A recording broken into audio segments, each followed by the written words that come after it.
ठीक है, तो हम लोग को जो है पढ़ना है आज वैद्युत रसायन चैप्टर।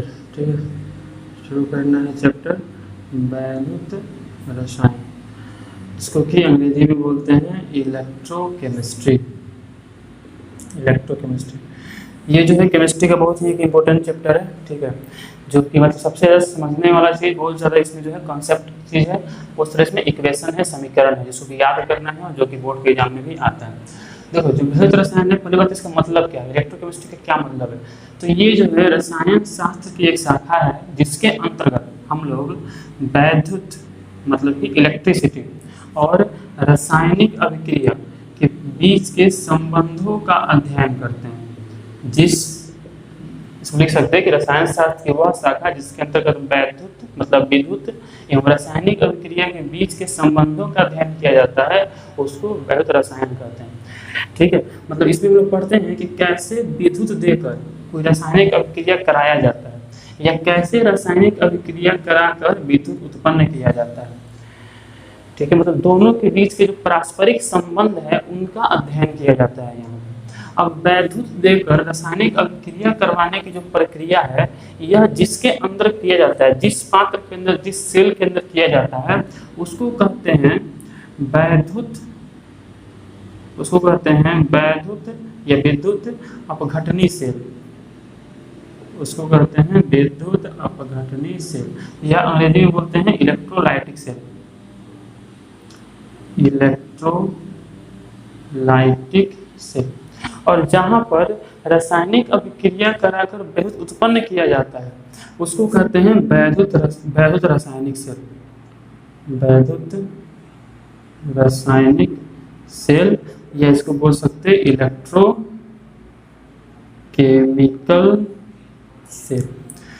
ठीक है, मतलब जिस पात्र में, जैसे मान लो बैटरी है, तो बैटरी में क्या होता है, बैटरी में हम लोग बाहर से उसमें छोड़ देते हैं विद्युत, उसमें रासायनिक अभिक्रिया होता है और उससे जो है विद्युत उत्पन्न होता है। तो बैटरी किस तरह का सेल हुआ, बैटरी हुआ वैद्युत रासायनिक सेल। जबकि अगर हम विद्युत देकर, जैसे मान लो NaCl का विलयन है, इसमें हम विद्युत देंगे तो NaCl टूटेगा और क्या बनेगा Na+Cl-। तो यहाँ विद्युत देकर अभिक्रिया कराया जा रहा है, तो इसको बोलते हैं वैद्युत अपघटनी सेल। ठीक है, तो हम लोग जो है इस चैप्टर में यही दोनों चीज़ों को विस्तार से पढ़ेंगे। दोनों मान लो कि अलग अलग टॉपिक है। पहले हम लोग पढ़ेंगे विद्युत अपघटनी सेल के बारे में और फिर पढ़ा जाएगा वैद्युत रासायनिक सेल के बारे में। तो टॉपिक लिखो वैद्युत अपघटनी सेल। वैद्युत अपघटनी सेल क्या होता है, तो वैसा सेल जिसमें रासायनिक अभिक्रिया करवाकर विद्युत उत्पन्न किया जाए उसको बोलते हैं वैद्युत अपघटनी सेल। वैद्युत रासायनिक सेल। वैद्युत रासायनिक सेल कौन होता है, जिसमें रासायनिक अभिक्रिया करवाकर, रासायनिक अभिक्रिया कराकर क्या उत्पन्न किया जाए, वैद्युत उत्पन्न किया जाए, इलेक्ट्रिसिटी उत्पन्न किया जाए, उसको बोलते हैं वैद्युत रासायनिक सेल। अब इसको हम लोग डायग्राम देखते हैं। पहले देखिए, ये जो सेल होता है इसमें दो ऐसे हाफ सेल पाए जाते हैं। ठीक है, इसमें एक में जो है, देखो ये बना किसका होता है, तो ये दोनों जो कंटेनर है ये बना होता है अचालक का, किसी नॉन कंडक्टर का, या तो किसी कांच का बना हो सकता है या किसी भी नॉन कंडक्टर का बना हो सकता है, अचालक का बना हो सकता है। एक में भरा होता है जिंक सल्फेट का विलयन।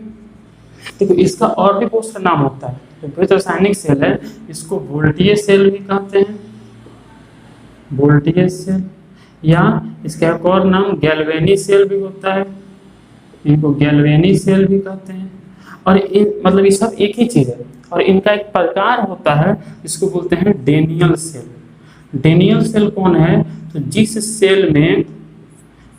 सेल में जिंक और कॉपर यूज किया जाए, जिस वैद्युत सेल में जिंक और कॉपर यूज किया जाए उसको क्या कहते हैं, डेनियल सेल कहते हैं। तो डेनियल सेल जो है वही हम लोग पढ़ेंगे, वही हम लोग को सिलेबस में पढ़ना है। तो ये हम बनाने हैं डेनियल सेल, तो इसमें एक तरफ जिंक रहेगा और एक तरफ क्या रहेगा, कॉपर रहेगा। तो ये मान लो हो गया चेन SO4 का विलयन और ये हो गया कॉपर सल्फेट का विलयन, COSO4 का विलयन। जो जिंक सल्फेट का विलयन है, इसमें हम क्या करेंगे कि जिंक का एक रॉड इसमें डुबो देंगे, डाल देंगे, और जो कॉपर सल्फेट का विलयन है, इसमें कॉपर का एक रॉड जो है वो डुबा दिया जाएगा, और इन दोनों को तार से लाकर कनेक्ट कर दिया जाएगा। इन दोनों को कनेक्ट कर दिया तार से, बीच में जोड़ दिया जाएगा गैल्वेनोमीटर और साथ में स्विच। ये हो गया गैल्वेनोमीटर। और पहले बताएं गैल्वेनोमीटर क्या करता है। तो जो गैल्वेनोमीटर होता है ये विद्युत धारा की दिशा बताता है। जिस दिशा में विद्युत फ्लो करता है, गमन करता है, उधर ये मुड़ जाता है। मतलब अगर विद्युत इधर फ्लो करेगा इधर मुड़ जाएगा, अगर विद्युत इधर फ्लो करेगा तो इधर मुड़ जाएगा। मतलब ये क्या दिखाता है। तो जो गैल्वेनोमीटर होता है, ठीक है, यहाँ लिखते हैं, जो गैल्वेनोमीटर होता है, गैल्वेनोमीटर, ये हमको दिखाता है विद्युत धारा की दिशा। ये आपको फिजिक्स में पढ़ने को मिलेगा, विद्युत धारा की दिशा दिखाता है। ठीक है, साथ में क्या किया गया कि इसको कनेक्ट कर दिया गया उल्टा यू आकार के एक ट्यूब से। उल्टा यू आकार के ट्यूब से इसको क्या कर दिया गया, कनेक्ट कर दिया गया। और ये जो उल्टा यू आकार का ट्यूब है, इसमें भरा क्या होता है, ये बना होता है कांच का। ये जो ट्यूब बना होता है ग्लास का, कांच का, और इसमें क्या भरा होता है, इसमें भरा होता है अगर अगर पेस्ट प्लस KCl। ठीक है, अगर अगर पेस्ट भरा होता है और साथ में उसमें KCl मिलाकर इसको इसमें भरा जाता है। क्यों भरा जाता है, क्या काम होता है, हम आगे देखेंगे। इसका नाम होता है लवण सेतु। इसका नाम होता है लवण सेतु, ये अंग्रेजी में बोलते हैं सॉल्ट ब्रिज, सॉल्ट ब्रिज। तो वही इसमें भरा जाता है। अब देखो क्या क्या है इसमें, एक तरफ जिंक सल्फेट का विलयन है, एक तरफ है कॉपर सल्फेट का विलयन। जिंक सल्फेट वाले विलयन में जिंक का रॉड है, कॉपर सल्फेट वाले विलयन में कॉपर का रॉड है। इनको जोड़ दिया गया बैटरी, इनको जोड़ दिया गया तार से, और जोड़ने के बाद जो है बीच में लगा दिया गया गैल्वेनोमीटर और साथ में स्विच। वैसे ही यहाँ पर लगा दिया गया क्या, लवण सेतु, सॉल्ट ब्रिज। और इस लवण सेतु में होता क्या है, तो अगर अगर पेस्ट होता है और साथ में क्या होता है, KCl भरा होता है। अब जैसे ही स्विच को ऑन किया गया, स्विच पहले ऑफ था, जैसे ही स्विच को ऑन किया गया, तो ऑन करते ही देखा गया ये जो गैल्वेनोमीटर है ये इधर डिफ्लेक्ट हो गया, इधर की तरफ मुड़ गया। इधर की तरफ मुड़ गया है ये, इसका मतलब क्या है कि ये दिखा रहा है कि इस दिशा में विद्युत धारा का गमन हो रहा है। क्योंकि जिधर विद्युत धारा का गमन होता है उधर की तरफ गैल्वेनोमीटर क्या हो जाता है, मुड़ जाता है। विद्युत धारा इधर मुड़ गया, दिखा रहा है कि विद्युत धारा इधर से इधर जा रहा है। अब एक बात पता होगा फिजिक्स से, नहीं पता तो समझ जाओ कि जो विद्युत धारा की दिशा है और जो इलेक्ट्रॉन के गमन की दिशा है वो दोनों एक दूसरे के हमेशा विपरीत होते हैं। मतलब अगर ये दिखा रहा है कि ये दिशा विद्युत धारा की है, तो जो इलेक्ट्रॉन के गमन की दिशा है वो कौन होगा, ये होगा। ठीक है, दोनों कैसा होता है, विपरीत होता है, अपोजिट होता है। तो this is the direction of flow of electron. मतलब ये जो दिशा है ये किसका है, इलेक्ट्रॉन के गमन की दिशा ये। और ये दिशा कौन है, विद्युत धारा। ये कहाँ से मालूम चला, मतलब चला गैल्वेनोमीटर से, क्योंकि ये इधर मुड़ गया, इसका मतलब है कि ये दिखा रहा है कि यही दिशा है जिससे विद्युत धारा फ्लो हो रहा है। अब इसे विद्युत धारा फ्लो हो रहा है तो ये दिशा होगा इलेक्ट्रॉन के गमन की दिशा। इतना बात क्लियर है कि यहाँ से इलेक्ट्रॉन इधर से जा रहा है। अब चूंकि इलेक्ट्रॉन इधर जा रहा है मतलब विद्युत धारा का दिशा ये होगा और ये मुड़ गया। अब इसमें ये देखा गया कि आखिर से इलेक्ट्रॉन आ कहाँ से रहा है, जो इधर से इलेक्ट्रॉन जा रहा है कहीं से इलेक्ट्रॉन आ रहा होगा।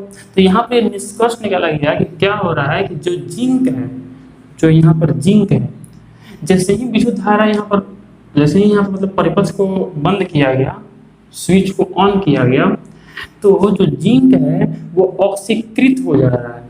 ऑक्सीकरण मतलब क्या होता है, इलेक्ट्रॉन का लॉस, इलेक्ट्रॉन को त्यागना क्या कहलाता है, ऑक्सीकरण कहलाता है ना भाई। वायल रिंग, वायल मतलब ऑक्सीडेशन इज लॉस। ऑक्सीडेशन क्या है, लॉस ऑफ इलेक्ट्रॉन, इलेक्ट्रॉन को त्यागना ऑक्सीकरण कहलाता है। And reduction is gain, electron को प्राप्त करना रिडक्शन कहलाता है। तो जैसे ही परिपथ बंद हुआ तो जिंक ऑक्सीकृत हो गया और जिंक बना दिया Zn2+, प्लस 2 इलेक्ट्रॉन। देखो जिंक ऑक्सीड तत्व में क्या बना दिया, Zn2 प्लस और 2 इलेक्ट्रॉन। और यही जो इलेक्ट्रॉन बना, यही इलेक्ट्रॉन इस तार के द्वारा इधर गया, और जब ये इलेक्ट्रॉन तार के माध्यम से इधर आया तो साथ में यहाँ पर क्या हो रहा है, CuSO4 टूट रहा है और ये बना रहा है Cu2 plus plus SO4 2 minus. जैसे ही परिपथ को बंद किया गया तो दो काम हुआ। पहला काम तो ये होगा कि जिंक ऑक्सीकृत हुआ, ठीक है, और जिंक ऑक्सीकृत होकर आ गया विलयन में, साथ में इलेक्ट्रॉन बना। वो इलेक्ट्रॉन कहाँ चला गया, वो इलेक्ट्रॉन यहाँ से तार से इधर चला आया, ठीक है। और साथ में जब हम परिपथ को ऑन करेंगे तो ये कॉपर सल्फेट भी टूटा और ये क्या बना, Cu2 प्लस और SO4 2 माइनस। और ये जो Cu2 प्लस है, ये यहाँ से जो 2 मोल इलेक्ट्रॉन आया है उसको एक्सेप्ट कर लिया और बना दिया Cu। और ये जो Cu बना वो इसमें से निकल के जाकर यहाँ पर जमा होना शुरू हो जाएगा। Cu जो यहाँ पर बन रहा है वो 2 इलेक्ट्रॉन जो आया उसको प्राप्त कर लिया और जाकर क्या हुआ, यहाँ पर जमा हो गया। अब देखो ये एक सेल है, इसमें इसको बोलेंगे एक अर्ध सेल, इसको बोलेंगे एक अर्ध सेल हाफ सेल, और दोनों मिलाकर क्या हुआ, पूर्ण सेल हो गया। अब ये जो हाफ सेल है यहाँ पर क्या हो रहा है, ऑक्सीकरण हो रहा है। ये क्या है, ऑक्सीकरण। तो यहाँ पर क्या हो रहा है, ऑक्सीकरण। जहां पर होता है ऑक्सीकरण उसको बोलते हैं ऑक्सीकरण हाफ सेल, ठीक है। जहां पर ऑक्सीकरण होता है उस हाफ सेल को क्या कहा जाता है, इसको कहते हैं ऑक्सीकरण हाफ सेल या ऑक्सीकरण अर्ध सेल, ठीक है। ऑक्सीकरण अर्ध सेल, ऑक्सीडेशन हाफ सेल। और यहाँ पर क्या हो रहा है, यहाँ पर हो रहा है अवकरण, क्योंकि यहाँ पर इलेक्ट्रॉन को प्राप्त किया जा रहा है, तो इसको बोलते हैं अवकरण अर्ध सेल, ठीक है। ये टूट कर ये बना रहा है और यहाँ पर अवकरण हो रहा है तो इसको बोलते हैं अवकरण अर्ध सेल। जहां पर ऑक्सीकरण हो रहा है उसमें जो ये धातु की जो रॉड है, तो ये क्या है, धातु का रॉड है ना, धातु के रॉड को इलेक्ट्रोड कहते हैं। धातु का जो रॉड होता है उसको क्या कहते हैं, इलेक्ट्रोड। तो इसमें जो इलेक्ट्रोड है, जहां ऑक्सीकरण हो रहा है उसमें जो इलेक्ट्रोड है उसको कहते हैं एनोड। क्या कहते हैं उसको, एनोड। और यहाँ पर एनोड पर होता है, एनोड पर यहाँ होता है प्लस चार्ज। एनोड कौन चार्ज होता है, प्लस चार्ज। और जहां पर अवकरण होता है, इस अर्ध सेल में क्या हो रहा है, अवकरण हो रहा है, तो इसमें जो इलेक्ट्रोड है इसको कहते हैं कैथोड। क्या कहते हैं इसको, कैथोड। और कैथोड जो होता है इस पर होता है कौन चार्ज, इस पर होता है माइनस चार्ज। अब जबकि इस पर माइनस चार्ज था इसीलिए यहाँ पर कॉपर जाकर, कॉपर पर कौन चार्ज था, 2 प्लस था, तो वहाँ जाकर वो जमा हो गया। तो खैर एनोड पर यहाँ प्लस चार्ज है और कैथोड पर कौन चार्ज है, कैथोड पर जो है यहाँ पे माइनस चार्ज है। थोड़ा उल्टा हो गया ये, ठीक है। यहाँ पर एनोड पर माइनस चार्ज होता है और कैथोड पर प्लस चार्ज होता है, ठीक है। उल्टा होता है, जो बेहद अवघटनी सेल होता है उसमें उल्टा होता है। यहाँ पर एनोड पर माइनस चार्ज है और कैथोड पर जो है प्लस चार्ज है, ठीक है। और चूंकि प्लस चार्ज इस पर है इसीलिए इलेक्ट्रॉन इधर जा रहा है, चूंकि प्लस चार्ज है इसलिए इलेक्ट्रॉन पर माइनस चार्ज है तो इधर जा रहा है। तो एनोड पर यहाँ माइनस चार्ज, एनोड किसको बोल रहे हैं, जिंक को, ठीक है। कैथोड किसको बोल रहे हैं, कॉपर को। इसको एनोड क्यों बोल रहे हैं, क्योंकि यहाँ ऑक्सीकरण हो रहा है। इसको कैथोड क्यों बोल रहे हैं, क्योंकि यहाँ अवकरण हो रहा है। अब जब हम इसको तो ये जो अभिक्रिया हुआ ये कहाँ हो रहा है, ऑक्सीकरण अर्ध सेल में, और ये कहाँ हो रहा है, अवकरण अर्ध सेल में। तो अगर पूरा सेल का हम अभिक्रिया लिखें तो इससे ये कैंसिल हो जाएगा। तो जो सेल अभिक्रिया है, पूरे सेल में क्या अभिक्रिया हुई, तो अभिक्रिया तो ये हुई कि जिंक प्लस Cu2 प्लस और यहाँ क्या बना, Zn2 प्लस प्लस C। यही अभिक्रिया हुआ कि जिंक जो है वो कॉपर को बताओ ऑक्सीकृत किया कि अवकृत किया। जिंक जो है वो कॉपर को ऑक्सीकृत किया कि अवकृत किया, अवकृत किया। यहाँ पर जिंक का क्या हो रहा है, ऑक्सीकरण, कॉपर का क्या हो रहा है, अवकरण। मतलब जिंक जो है वो कॉपर को अवकृत करने का यहाँ पर ये कॉपर इलेक्ट्रॉन रिसीव न कर रहा है, तो कॉपर का अवकरण ना हो रहा है, तो इसको अवकृत करने का काम कौन कर रहा है, जिंक कर रहा है। और इस तरह का जो हाफ सेल होता है जिसमें एक तरफ जिंक होता है एक तरफ कॉपर होता है, इसको कहते हैं डेनियल सेल। जो कि डेनियल नामक वैज्ञानिक ने इसको खोजा था, इसको डेनियल सेल बोलते हैं। हालांकि ये वैसे रासायनिक सेल नहीं है, या वोल्टेज सेल या इसको बोल सकते हैं, लेकिन इसका एक प्रकार है ये डेनियल सेल। सबसे जो फेमस चीज़ है, सबसे फेमस ये सेल होता है डेनियल सेल। फिर समझिएगा, फिर से इसको देखो, बेहद रासायनिक सेल किसे कहते हैं? जिस सेल में रासायनिक अभिक्रिया करवाकर विद्युत उत्पन्न किया जाता है उसको क्या कहते हैं? वैद्युत रासायनिक सेल कहते हैं। ये हो गया एक वैद्युत रासायनिक सेल। इसमें दो अर्ध सेल होता है। एक अर्ध सेल में हम जो बात कर रहे हैं डेनियल सेल का, तो डेनियल सेल के इसमें एक अर्ध सेल में भरा होता है जिंक सल्फेट, एक में भरा होता है कॉपर सल्फेट। अलग अलग प्रकार के वैद्युत रासायनिक सेल हो सकते हैं, लेकिन हम लोग को डेनियल सेल ही पढ़ना है, जिसमें एक तरफ जिंक है एक तरफ कॉपर है, इसके अलावा कोई और नहीं है। तो जिंक सल्फेट है कौन? Copper sulphate. जिंक सल्फेट वाले में जिंक का डाला गया है, कॉपर सल्फेट में कॉपर का डाला गया है। इनको जोड़ दिया गया किससे? तार से। बीच में क्या लगा होगा? गैल्वेनोमीटर। क्या दिखाने के लिए? दिशा दिखाने के लिए, विद्युत धारा की दिशा दिखाने के लिए। जब यहाँ सर्किट को ऑन किया गया, स्विच को ऑन किया गया, तो देखा गया कि यहाँ पर जो गैल्वेनोमीटर है इधर मुड़ जा रहा है, ये इधर मुड़ रहा है, डिफ्लेक्ट हो रहा है। इसका मतलब कि ये दिखा रहा है कि ये दिशा किसकी है? विद्युत धारा की है। अब जो दिशा विद्युत धारा की होती है उसकी विपरीत दिशा किसकी होती है? इलेक्ट्रॉन की होती है। ये विद्युत धारा की दिशा है, दिशा किसकी होगी? इलेक्ट्रॉन की होगी। मतलब यहाँ इलेक्ट्रॉन कहाँ से आ रहा होगा? तो अनुमान लगाया गया कि इस अर्ध सेल में जिंक इलेक्ट्रॉन को त्याग रहा है और जिंक आयन बन रहा है और इलेक्ट्रॉन बन रहा है। तो जिंक आयन जो है वो यहीं रह गया और इलेक्ट्रॉन इधर गया। उस इलेक्ट्रॉन को कॉपर प्राप्त किया। कॉपर कहाँ से है? तो ये टू कॉपर बना और कॉपर प्राप्त किया, और कॉपर जो है वो इलेक्ट्रॉन को प्राप्त करके कहाँ जाकर जमा हो गया? कॉपर के रोड पे। तो यहाँ पर इस अर्ध सेल में क्या हो रहा है? ऑक्सीकरण। तो इसका वाला जो ये इलेक्ट्रोड है इसको क्या कहते हैं? एनोड। और यहाँ पर क्या हो रहा है? अवकरण। तो इसका जो इलेक्ट्रोड है उसको क्या कहते हैं? कैथोड।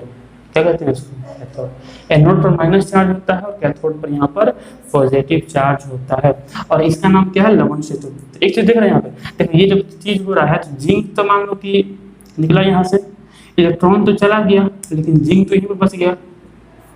नहीं बच गया। वैसे ही यहाँ पर तो कॉपर सल्फेट टूटा तो कॉपर तो मान लो जाकर जमा हो गया यहाँ पे, लेकिन सल्फेट यहीं पर बच गया, इसी में रह गया।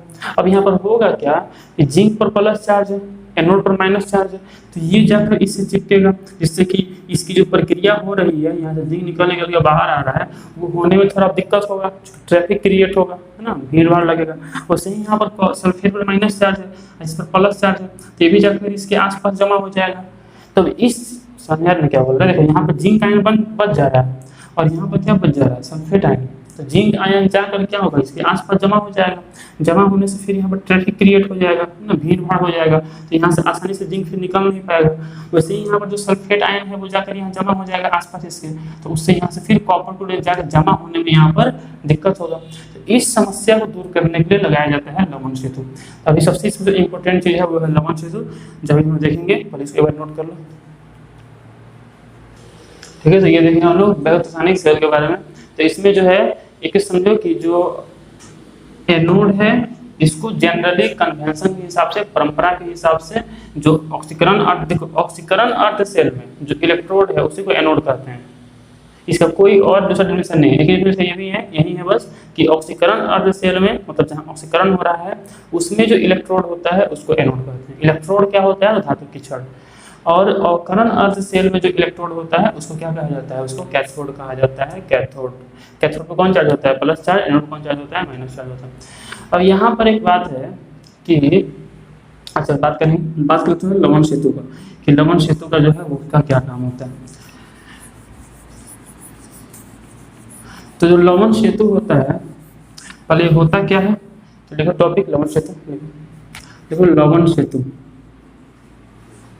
लवण सेतु मतलब कि सॉल्ट ब्रिज। लवण सेतु मतलब सॉल्ट ब्रिज। देखो लवण सेतु क्या है?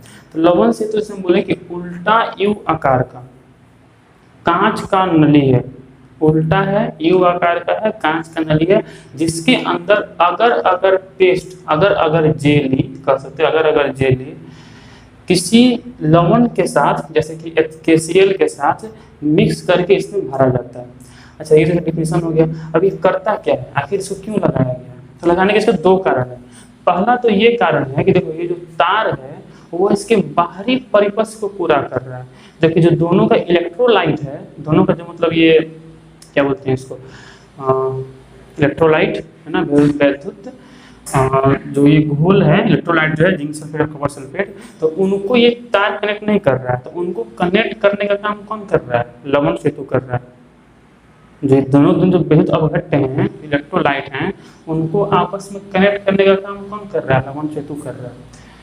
ठीक है, मतलब कि तार पूरा कर रहा है बाहरी परिपथ को और लवण सेतु पूरा कर रहा है भीतरी परिपथ को। जो इनर सर्किट है उसको कंप्लीट कौन कर रहा है, लवण सेतु, और जो आउटर सर्किट है उसको कंप्लीट कर रहा है ये तार। दूसरा चीज ये देखो बताए हैं कि यहाँ से जिंक निकल रहा है, इलेक्ट्रॉन चल जा रहा है, जिंक इधर बच गया। यहाँ से कॉपर आयन और सल्फेट आयन बन रहा है, कॉपर आयन जाकर यहाँ जमा हो गया, सल्फेट आयन यहीं पर बच गया। अब इस जिंक का और इस सल्फेट का आखिर होगा क्या, जिंक जाकर आसपास जमा होगा, बिना मतलब के ये जो है समस्या उत्पन्न करेगा, वहीं काम सल्फेट आयन भी करेगा जाके। तो इन सब समस्या को दूर करने के लिए लवण सेतु को लगाया गया। जैसे ही अच्छा ये क्यों जा रहा है, तो देखो जिंक एक पास बैठ नहीं सकता है, जो जिंक बन रहे हैं वो आसानी से यहाँ बैठ नहीं सकते हैं, क्यों, क्योंकि आवेश है। जब जैसे ही 2-3 जिंक आसपास आएगा तो समान आवेश है, प्रतिकर्षित होगा, और प्रतिकर्षण होगा तो फिर ये निकल के घूमना शुरू कर देगा और जाएगा किसके पास, इसके पास जाएगा, जो कि माइनस चार्ज है इसके पास। वैसे ही यहाँ पर सल्फेट आयन भी आराम से शांति से बैठ नहीं पाएगा, क्योंकि इस पर भी माइनस चार्ज है, और जब 2-3 ये अणु हो जाएंगे तो उसमें भी क्या होगा, प्रतिकर्षण शुरू होगा, तो भी एक जगह बैठ नहीं पाएंगे, उनको भी उठ के यहाँ पर आना पड़ेगा। तो इस समस्या को दूर करने के लिए लगाया गया।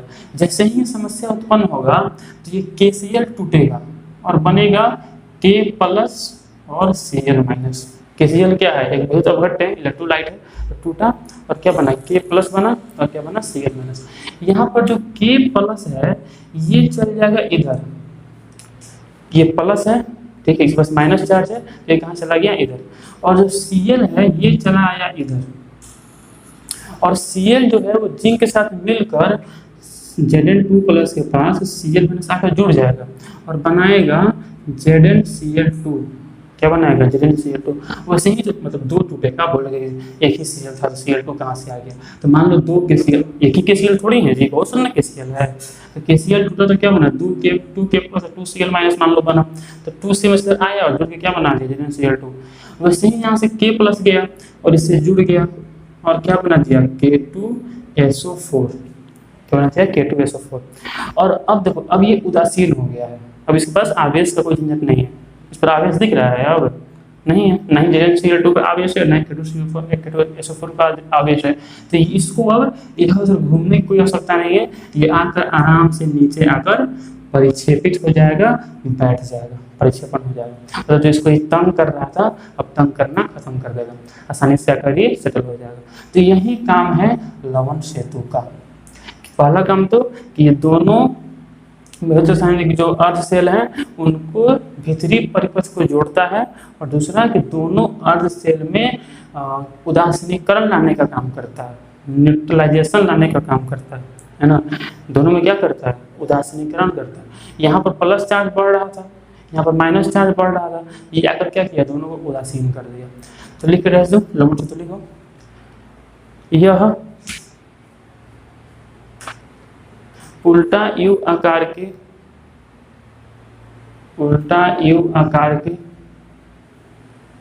यह उल्टा यू आकार की कांच की नली होती है, कांच की नली होती है जिसमें कांच की नली होती है जिसमें अगर जेली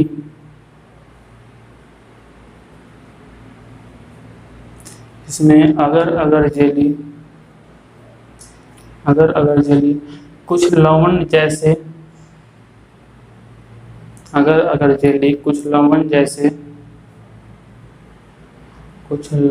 जैसे KCl के साथ मिश्रित करके, जैसे KCl के साथ मिश्रित करके भरे जाते हैं,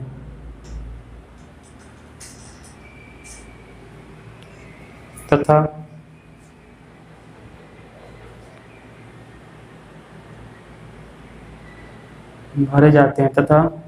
इसके दोनों सिरों पर तथा इसके दोनों सिरों पर रुई लगा होता है। कॉटन प्लग लिख सकते हैं या फिर रुई लिख सकते हैं। कॉटन प्लग या फिर रुई लगा होता है।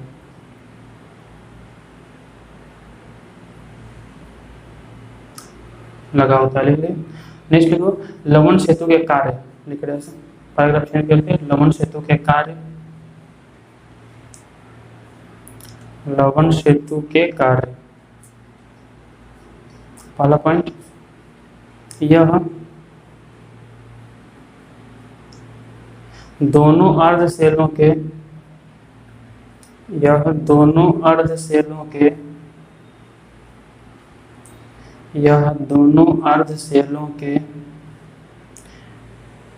दोनों अर्धशैलों के भीतरी परिपथ को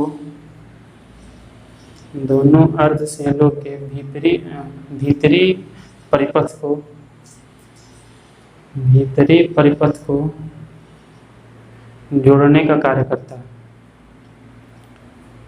भीतरी परिपथ को जोड़ने का कार्य करता है।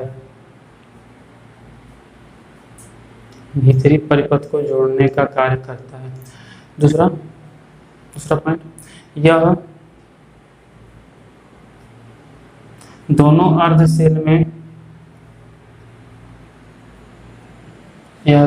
अर्धशैल में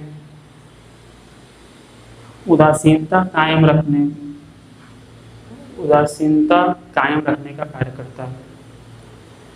यह दोनों अर्धशैल में उदासीनता कायम रखने का कार्य करता है। उदासीनता कायम रखने का कार्य करता है। उदासीनता कायम रखने का कार्य करता है।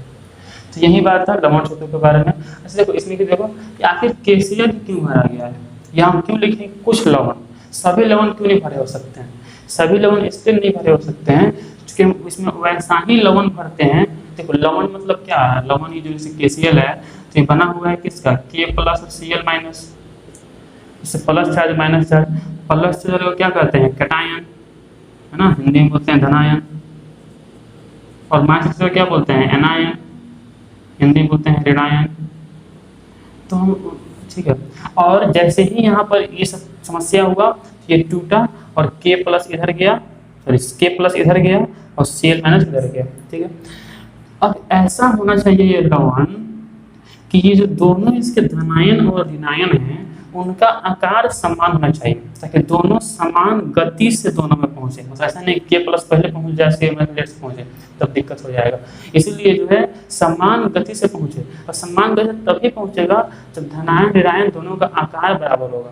अगर आकार बराबर नहीं होगा, ध्यान रखो, जिसका आकार बड़ा होता है उसकी गति धीमी होती है, जिसका आकार छोटा होता है तो आयन में भी आएगा, ये केमिस्ट्री में भी आएगा बहुत जगह। याद रखना है कि जिसका आयन छोटा, जिस आयन का आकार छोटा उस आयन की गति तीव्र, और जिसका आकार बड़ा उसकी गति जो है धीमी होगी। इस वजह से याद रख सकते हैं, मान लो एक छोटा बच्चा है, खूब मोटा बड़ा आदमी है, छोटा बच्चा जो है तेज दौड़ेगा ना, जो छोटा बच्चा जो है वो छोटा है, और बड़ा आदमी जो है मोटा है तो तेज दौड़ेगा। तो ऐसी चीज़ यहाँ पर भी याद रखना।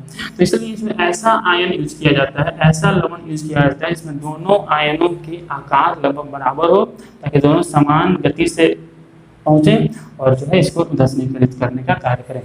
तो ये था बहुत रासायनिक सेल, ठीक है, और इसका पूरा संरचना और ये सबसे। अब यहाँ पर एक बात ये आता है कि आखिर इलेक्ट्रॉन देने का काम जिंक ही क्यों किया, मतलब ओवरऑल इसमें क्या दिखे कि जिंक इलेक्ट्रॉन दे रहा है और कॉपर इलेक्ट्रॉन लेके जाकर यहाँ जमा हो रहा है। ओवरऑल बात यही है ना कि यहाँ से जिंक निकल रहा है, यहाँ से इलेक्ट्रॉन भी निकल रहा है, इलेक्ट्रॉन इधर गया, जाकर उस इलेक्ट्रॉन को ये कॉपर लिया, जाकर यहाँ जमा हो गया। मतलब जिंक इलेक्ट्रॉन दे रहा है और कॉपर इलेक्ट्रॉन ले रहा है। चूँकि जिंक इलेक्ट्रॉन दे रहा है मतलब यहाँ ऑक्सीकरण हो रहा है, इसको एनोड कह रहे हैं, और यहाँ पर इलेक्ट्रॉन लिया जा रहा है तो अवकरण हो रहा है, जिसको क्या कर रहे हैं, कैथोड कह रहे हैं। लेकिन बात तो ये है कि आखिर यही इलेक्ट्रॉन क्यों दे रहा है, ये क्यों नहीं दे रहा है। या क्या हम ऐसा कर सकते हैं कि कॉपर को इधर लिख दिया, जिंक को इधर लिख दिया, तो कहेंगे कॉपर दे रहा है जिंक ले रहा है। नहीं, ऐसा हम नहीं कर सकते हैं। तो आखिर क्यों नहीं कर सकते हैं, क्या ऐसा कारण है कि जिंक इलेक्ट्रॉन देगा और कॉपर इलेक्ट्रॉन लेगा। तो यहाँ पर फिर बात आता है इलेक्ट्रोड विभव, यहाँ पर बात आता है इलेक्ट्रोड विभव, इसको बोलते हैं इलेक्ट्रोड पोटेंशियल। इलेक्ट्रोड पोटेंशियल की बात यहाँ पर, ठीक है। इसको हम देखेंगे अब नेक्स्ट क्लास में। अब इसके लिए इतना ही रहेगा, इसको लिख लेना है।